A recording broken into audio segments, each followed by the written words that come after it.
जर घटनाक्रम पूर्ण पाहण्यात आला आणि अशा दिसून आला की त्या दिवशी रात्री ज्यावेळी हे घटना घडला त्यावेळी ड्रायव्हरवर दबाव आणण्यात आला होता की त्यांनी स्वतः त्यांचे अंगावर या केसची जबाबदारी घ्यावी। इनिशियल ज्यावेळी ते पोलीस स्टेशनला आला होता त्यांनी फर्स्ट बयानमध्ये ड्रायव्हरनी पण तसेच सांगितले होते, परंतु त्यावेळीचे पोलीस अधिकाऱ्याने सर्व गोष्टीची खात्री केल्यानंतर मुला गाडी चालवत आहे अशा खात्री झाली होती, म्हणून त्यांच्यावर गुन्हा दाखल झाला होता। ड्रायव्हर त्याचे नंतर पण पोलीस स्टेशनला हीच आग्रह धरून बसला होता की ते गाडी ते चालवत होता। रात्री 11 वाजताचे सुमारास ड्रायव्हरला पोलीस स्टेशन वरून सोडण्यात ज्यावेळी आला त्यावेळी आरोपी यामध्ये त्यांना ते घरी जात असताना त्यांना थांबवला आणि त्यांनी त्यांचे गाडीमध्ये बसून त्यांचे घरी घेऊन गेले आणि आरोपींनी त्यांच्याकडून जे मोबाईल त्यांचे ताब्यात ठेवला आणि यांना त्यांचे घरी डांबून ठेवला। त्यांना कोणाशीही बोलायचे नाही, कुठेही जायचे नाही, आम्ही जसे सांगतो तसेच तुम्हाला बयान द्यायची, अशा प्रकारचे आरोपी त्यांच्यावर दबाव टाकत होता।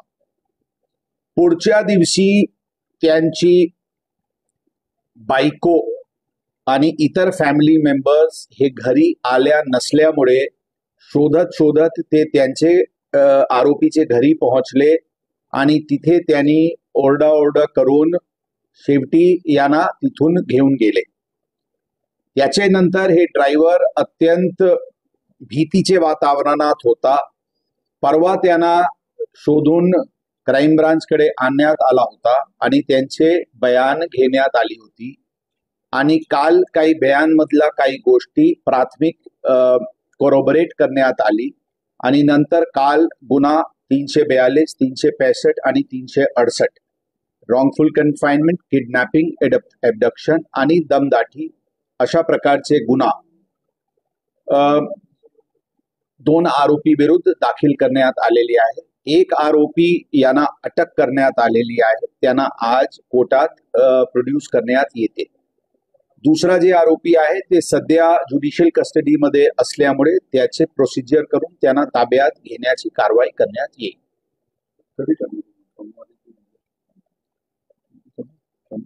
ते प्रोडक्शन त्यांचे प्रोडक्शन वॉरंट आणि इतर जे प्रोसिजर आहे ते मंडेला करण्यात येईल।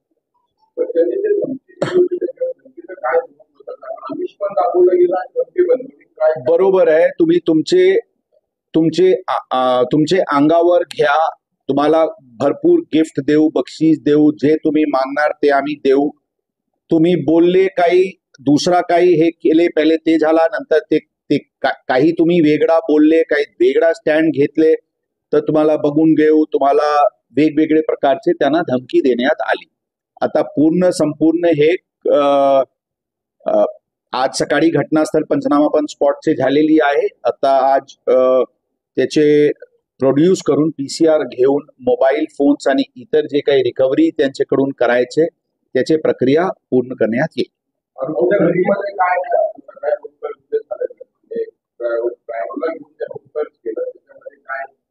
घटनास्थळ पंचनामा करावा लागते, तर ती घटना कोणती होती त्याची निश्चित करणे गरजेचे असते, म्हणून ते कोणत्या कमऱ्यात त्यांना डांबून ठेवण्यात आला होता, कोणती गाडीनी ते घेऊन गेले होते, ते सगळे तिथे बघण्यात आले। आता कस्टडी नंतर जे रिकवर करायचे त्यांचे फॉर एक्झाम्पल कपडे होते, जे ते काही कंपनीचे नावाची काही युनिफॉर्म सारखे ते कपडे घातला होता। ती नंतर ज्यावेळी बायको ओरडाओरडा करून त्यांना सांगितले की हे कंपनीचे कपडा तुम्ही सोडा, इथे तुम्हाला हे घालायचे नाही, आता तुम्ही आमच्या सोबत चला, अशा म्हणून ते भरपूर काही गोष्टी तिथून रिकव्हरी करायची।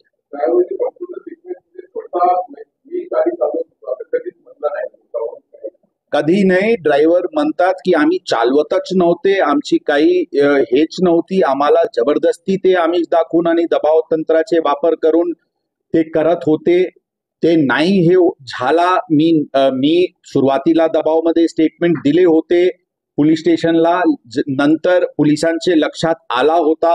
मी अत्यंत घाबरले होते, परंतु त्याचे नंतर ज्यावेळी त्यांनी डांबून ठेवला आणि ते जबरदस्तीने घेऊन गेला, ते त्यांच्या मानसिक धक्का होती. अशा प्रकारची बयान आणि प्राथमिक जी चौकशी कोरोबरेटिव्ह एव्हिडन्सची बघण्यात आली, त्याच्यानंतर गुन्हा दाखल करण्याची कारवाई करण्यात आलेली आहे. त्याबद्दल आता याचे व्यतिरिक्त सध्या तपास अत्यंत प्राथमिक स्टेजवर आहे. याबद्दल आपल्याला नक्कीच पुढच्या काळात सांगण्यात येईल. तसे काही प्रत्यक्ष मारहाण बद्दल आतापर्यंत त्यांनी सांगितलेले नाही.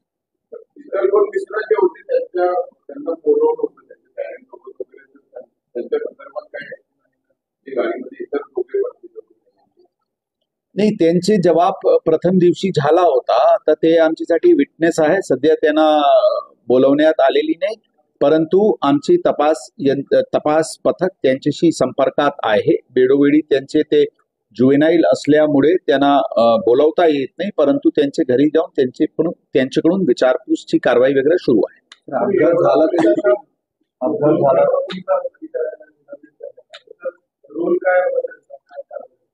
ओव्हरऑल जे मी काल सांगितले होते, बेसिकली जे सुरुवातीला वरिष्ठ अधिकारी यांना कळवणे, तात्काळ त्यावेळी घटनास्थळवरूनच त्यांना पोलीस स्टेशनला न आणता हॉस्पिटलला घेऊन जाणे, अशा प्रकारची जी सुरुवातीला जे दुर्लक्ष झालेली आहे आणि ओव्हरऑल जे त्यांचे पूर्ण कंडक्ट होता ते योग्य नसल्यामुळे त्यांना निलंबितची कारवाई करण्यात आलेली आहे. प्राथमिक चौकशी आदेशित आहे.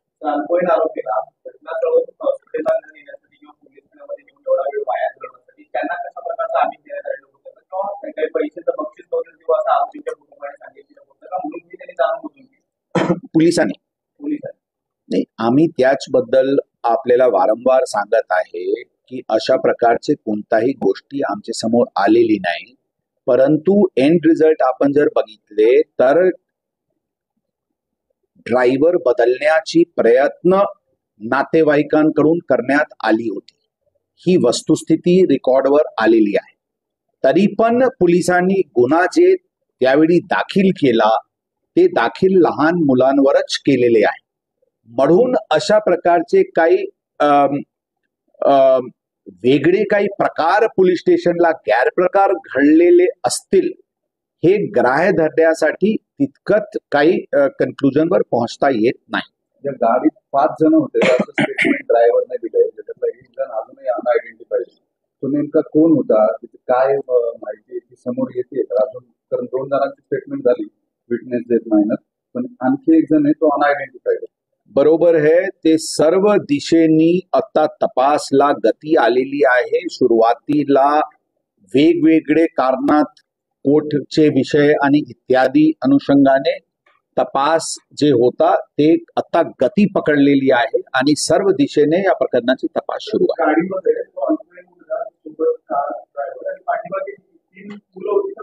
यामध्ये सीसीटीव्ही फुटेजेस वरून स्पष्ट दिसत नाही. सुरुवातीला 2 होते, नंतर एका दुसऱ्या ठिकाणावरून 3 होते की 4 होते, एक्झॅक्टली त्याबद्दल आता निष्कर्षवर पोहोचण्यात आलेली नाही.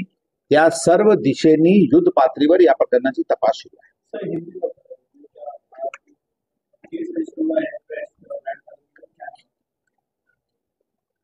इस मैटर में जब पहले दिन एक्सीडेंट हुआ था तो ड्राइवर पे को आमिष शुरुआत में रात में दिखाया गया था कि उसको बख्शीश दी जाएगी, उसको रिवॉर्ड किया जाएगा, उसको पैसे दिए जाएंगे, उसको मुंह मांगा रकम दिया जाएगा.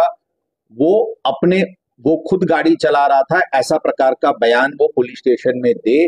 इस तरह की उसको दबाव टेलीफोनिकली और उसके बाद प्रत्यक्ष लोगों ने आके इसको दिया था. प्राथमिक जो जवाब पुलिस स्टेशन में ड्राइवर ने दिया था, वो गाड़ी चला रहा था, इस प्रकार का बयान उसने दिया था. लेकिन उस रात पुलिस स्टेशन ने जो खातिरी की थी उनका निष्कर्ष हुआ था कि ये गाड़ी लहान जुवेनाइल आरोपी चला रहा है, इसलिए उसके विरुद्ध 304 का गुना दाखिल हुआ था। ड्राइवर को दिन भर पुलिस स्टेशन में विचार पूछ किया गया था। ड्राइवर को रात में 11 बजे के आसपास जब पुलिस स्टेशन से छोड़ा गया तो ड्राइवर घर जाना चाहता था, परंतु आरोपी ने उसको जबरदस्ती अपनी गाड़ी में बैठाया और अपने घर पे ले गए। वहां पे ले जाने के बाद उसका मोबाइल उन्होंने उससे छीना और अपने ताबे में लिया और इसको वहां पे कमरे में बंद करके उसको पहले प्रलोभन और उसके बाद दबाव, दम दाटी, इस प्रकार की उसको कंडक्ट की गई।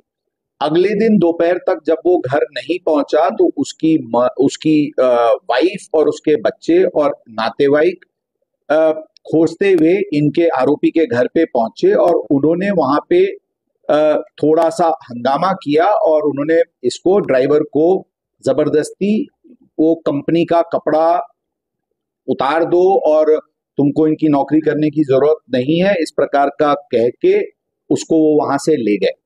ड्राइवर अत्यंत घबराए हुए वातावरण में था। उसको परसों रात को क्राइम ब्रांच ने ट्रेस करके लाया था। उसकी स्टेटमेंट प्राथमिक हुई जिसमें इस प्रकार की स्टेटमेंट उसकी सामने आई थी। कल उसकी प्रिलिमिनरी कोरोबोरेशन की गई और इस घटना में सत्यता पाए जाने के प्राथमिक दृष्टि से सत्यता पाए जाने की वजह से कल रात को गुना दाखिल किया गया है। एक आरोपी को अरेस्ट किया गया है, दूसरा आरोपी फिलहाल जुडिशियल कस्टडी में है। उसको प्रोडक्शन वारंट पे ट्रांसफर करने की कार्रवाई आगे की जाएगी।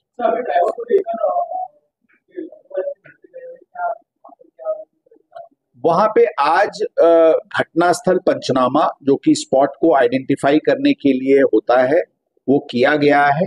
कुछ चीजें रिकवरी करनी है, वो पीसीआर के बाद उसको रिकवरी करने की प्रोसीजर की जाएगी। क्या ड्राइवर ने ये भी बताया कि उसके साथ मारपीट भी हुई थी जब मारपीट प्रकार का प्रत्यक्ष उसने नहीं बताया है, लेकिन थ्रेटनिंग के बारे में उसने जरूर बोला है।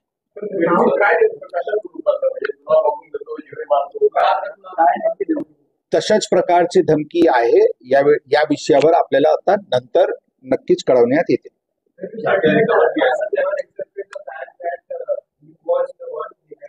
Sorry,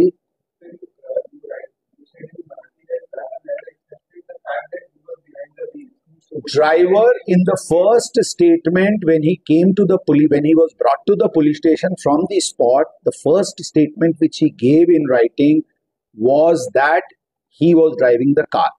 But the police station at that point of time itself disbelieved the statement of the driver, and after preliminary inquiry they registered an offence against the juvenile accused because it was evident prima facie that the juvenile accused was driving the vehicle.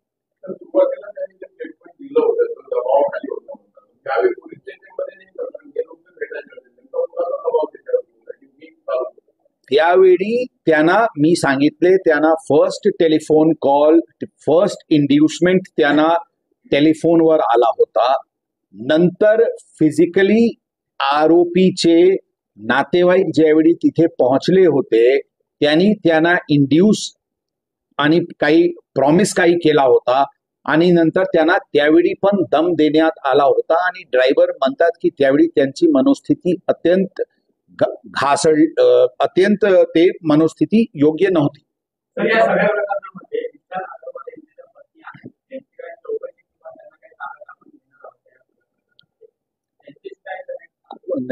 कोणाची विशाल Agarwal already आम्ही सांगितले की त्यामध्ये 2 आरोपी आहेत।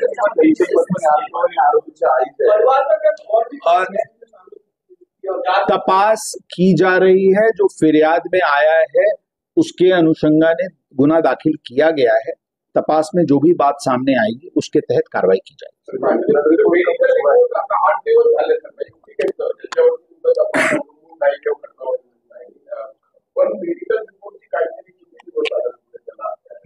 आम्हाला पूर्ण विश्वास आहे की पुढच्या वीकला दोन्ही medical report along with DNA sampling येऊन जातील।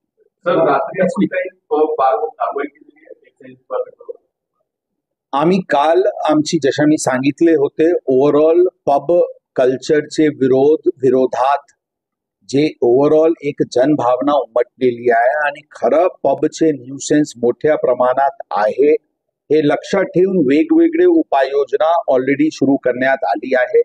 काल फ्रायडे आणि आज सॅटर्डे असल्यामुळे जे प्रमुख दिवस पबचे कल्चरसाठी राहतात त्या काल मोठ्या प्रमाणात मोहीम घेण्यात आली होती. त्यामध्ये ड्रंकिंग ड्रायव्हिंग असो किंवा वेळेचे आतमध्ये बंद होण्याची असो किंवा मायनर्स अंडर एजेसला अल्कोहोल सर्व्हिस करायची असो, या सर्व गोष्टीवर एक्सरसाइज ऑपरेशन काल सुरू होता आणि ही आज पण आणि पुढच्या काळात पण सुरू राहील.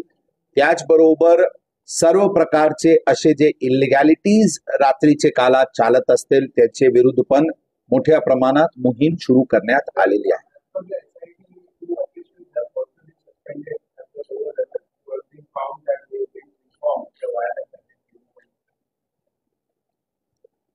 Yeah, yes, I told you two, the in charge PI and one other officer have been placed under suspension and departmental proceedings have been initiated for basically primary lapses in overall conduct of this preliminary initial phase of investigation, which includes informing the control room or the senior officers and other sorts of lapses like not taking the accused to the medical straight